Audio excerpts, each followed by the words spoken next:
Hello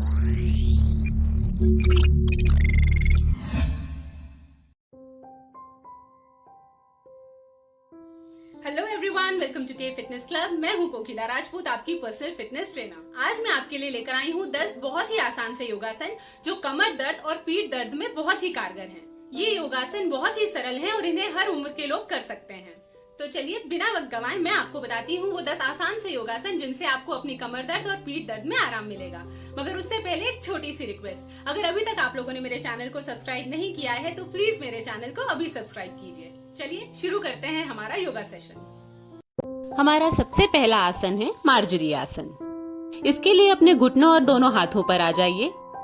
अब सांस लेते हुए अपनी पीठ को ऊपर की तरफ खींचिए और सांस छोड़ते हुए अपनी कमर को नीचे झुकाइए। सांस लेते हुए पीठ को ऊपर की तरफ खींचेंगे और सांस छोड़ते हुए कमर को नीचे की तरफ झुकाएंगे। आप ऐसा 5 से 10 बार कर सकते हैं। आपको अपनी स्पीड इतनी ही रखनी है। ध्यान रखिए, किसी भी योगासन को करते समय जल्दबाजी नहीं की जाती। और वैसे भी आप ये आसन कमर दर्द से राहत के लिए कर रहे हैं, तो इन्हें आराम से ही कीजिए। सांस लेते हुए पीठ को ऊपर उठाइए और सांस छोड़ते हुए कमर को नीचे झुकाइए। ये हुआ हमारा मार्जरी आसन। हमारा दूसरा आसन है अर्ध मत्स्येंद्र आसन। पहले राइट लेग को नीचे फोल्ड कीजिए और लेफ्ट लेग को उसके ऊपर से घुमाकर राइट थाई के साइड में रख लीजिए इस तरह। अब राइट हैंड को लेफ्ट नी के ऊपर से घुमा के लेफ्ट फुट पकड़ लीजिए। लेकिन अगर आप ऐसा न कर पाए तो आप अपने हाथों से घुटने को पकड़कर इस तरह खींच सकते हैं, या फिर आप अपनी राइट एल्बो से लेफ्ट नी को इस तरह पीछे पुश कर सकते हैं। पुश करते समय आप अपने हाथ को अपने हिप्स पर रख सकते हैं इस तरह से।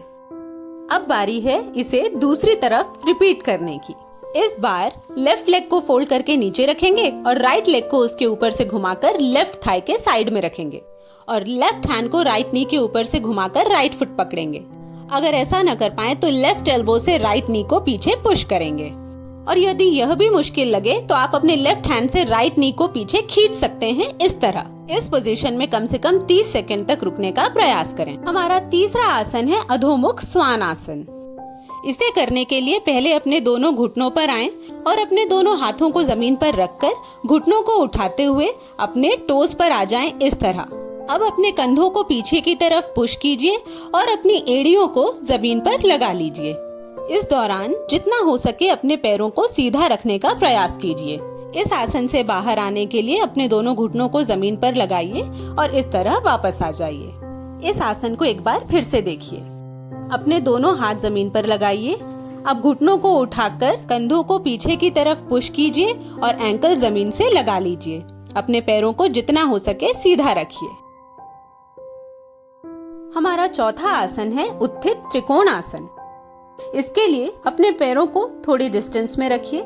अब राइट फुट को बाहर की तरफ घुमा लीजिए।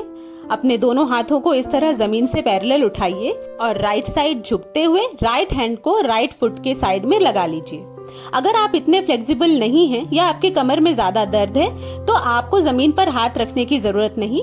आप इस तरह अपने पैरों को पकड़ सकते हैं। इस अवस्था में कम से कम 10 सेकंड के लिए रुकिए।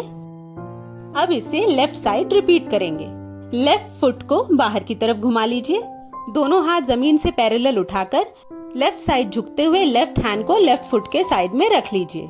लेकिन अगर आप इतने फ्लेक्सिबल नहीं हैं या आपकी कमर में ज्यादा दर्द है तो आप अपने लेफ्ट हैंड को इस तरह अपने लेफ्ट पैर पर रख सकते हैं। आप चाहें तो इसे दोनों तरफ 3 से 4 बार रिपीट कर सकते हैं। हमारा पांचवा आसन है सलंब भुजंग आसन। इसके लिए आपको पेट के बल जमीन पर लेट जाना है और अपनी एल्बोज को चेस्ट के साइड में और हथेलियों को फेस के साइड में रखना है और सांस लेते हुए इस तरह ऊपर आना है। आपकी कोहनियां जमीन पर ही रहेंगी। अपने कंधों को सीधा रखिए और चेस्ट को ऊपर उठाइए।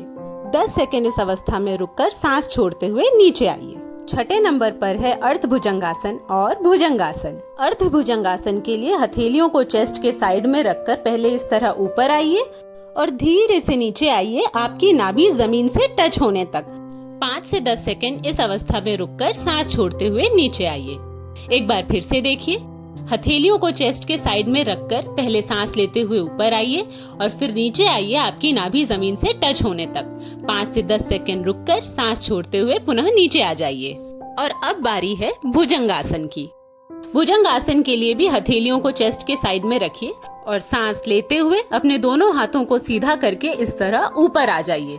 कंधों और चेस्ट को सामने की तरफ सीधा रखिए। 5 से 10 सेकेंड इस अवस्था में रुककर सांस छोड़ते हुए वापस नीचे आ जाइए। 5 बार रिपीट कीजिए। हमारा 7वां आसन है शलभासन। इसके लिए पेट के बल लेट जाइए और दोनों हाथों को शरीर के साइड में रखिए। अब सांस लेते हुए अपने दोनों हाथों और पैरों को इस तरह पीछे उठाइए और सांस छोड़कर नीचे आ जाइए। सांस लेते हुए हाथ और पैर दोनों ऊपर उठाइए और सांस छोड़ते हुए नीचे आ जाइए। ऐसा 5 बार कीजिए। हमारा 8वां आसन है बालासन।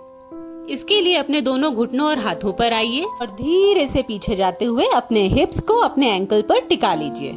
अपने दोनों हाथ जमीन पर सीधे रखिए। एक बार फिर से देखिए।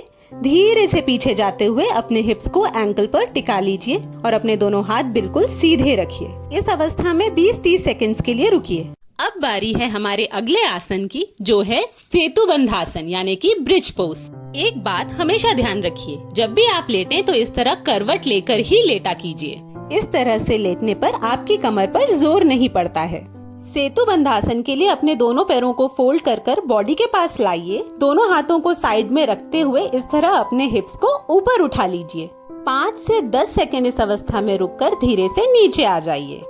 आप इसे 5 से 10 बार रिपीट कर सकते हैं, मगर आपकी स्पीड इतनी ही रहनी चाहिए। हमारा आखिरी आसन है जठर परिवर्तनासन। इसके लिए अपने दोनों पैरों को फोल्ड कीजिए। अपने दोनों हाथों को साइड में इस तरह फैलाकर पैरों को इस तरह ऊपर उठा लीजिए। अब पैरों को राइट साइड लाएं और गर्दन को लेफ्ट साइड घुमा लें।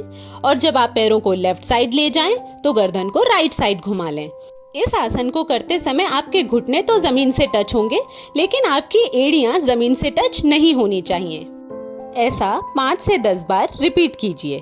और याद रखिए, ना सिर्फ आपको करवट लेकर लेटना है, बल्कि उठते समय भी आपको करवट लेकर ही उठना है। इस तरह से मुझे आशा है कि आपको ये सभी योगासन अच्छी तरह समझ में आ गए होंगे। तो ये थे वो 10 आसान से योगासन जो कमर दर्द और पीठ दर्द में बहुत ही कारगर हैं। यदि आप ऐसे किसी भी व्यक्ति को जानते हैं जिन्हें कमर दर्द या पीठ दर्द की शिकायत है, तो उनके साथ इस वीडियो को जरूर शेयर कीजिए। मुझे उम्मीद है कि आपको ये वीडियो जरूर पसंद आया होगा। अगर पसंद आया है तो प्लीज इसे लाइक, शेयर और कमेंट जरूर कीजिए। और अगर अभी तक आप लोगों ने मेरे चैनल को सब्सक्राइब नहीं किया है, तो प्लीज मेरे चैनल को अभी सब्सक्राइब कीजिए। अब मैं आपको मिलूंगी अपने अगले वीडियो में। तब तक अपना ख्याल रखिए, सेहतमंद रहिए और सुरक्षित रहिए।